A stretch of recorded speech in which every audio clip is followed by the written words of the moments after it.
In this next video, we are going to discuss about the various mechanisms by which the elements can be absorbed. Now, we know that these elements are coming from the soil and they are absorbed by the roots, or rather the root hair cells. So, once they are absorbed, how do they move within the cells? These elements, they literally have to move within the cell, between tissues, between cells, so that they reach their target cell or target tissue. So what are the mechanisms by which these mineral elements are moving? Now, there have been many studies that have happened, and the conclusion of all those studies are that there are two main phases by which elements can move.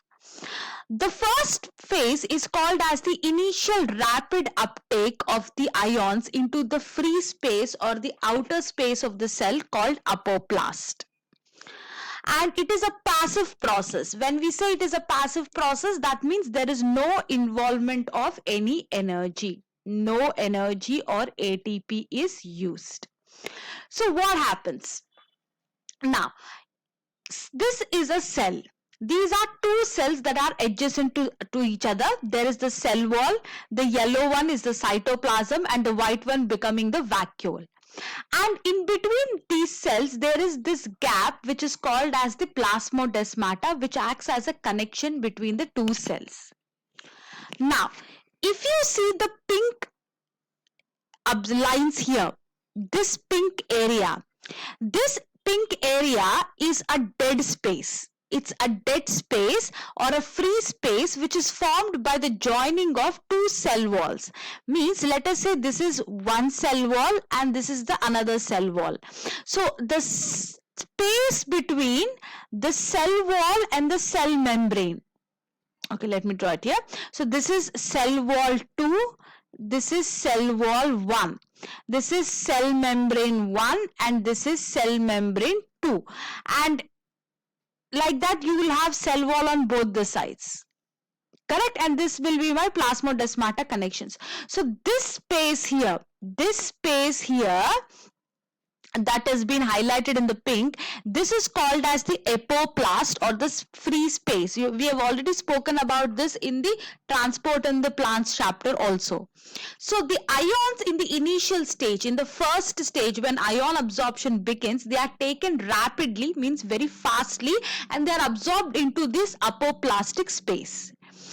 The second phase is when the ions are taken very slowly in the inner space. Now, what is the inner space? Inner space is made up of the cytoplasm. It is made up of the cytoplasm. The cytoplasmic connections which are maintained through plasmodesmata. So, in the second round, the ions will be absorbed directly into the inner space. And this passive movement of ions in the apoplast, it is along the concentration gradient. What do you mean by along the concentration gradient? It is moving from high concentration to low concentration, and that is why passive movement does not require any energy.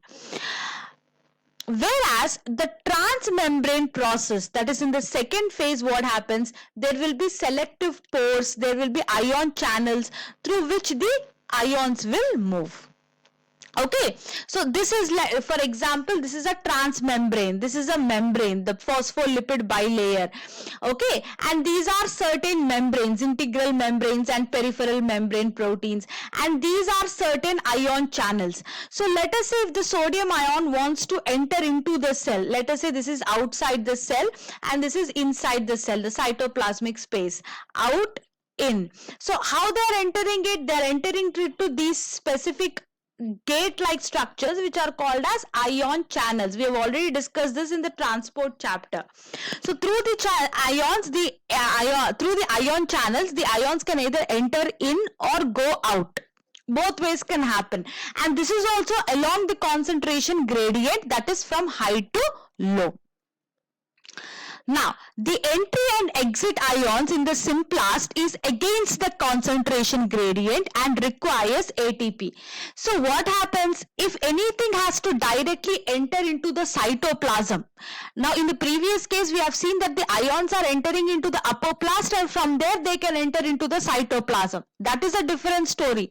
But if the ions directly want to enter into the cytoplasm through symplast, then it is against the concentration gradient, means they are moving from low to high concentrations, and at that rate it becomes an active process where energy in the form of ATP is required.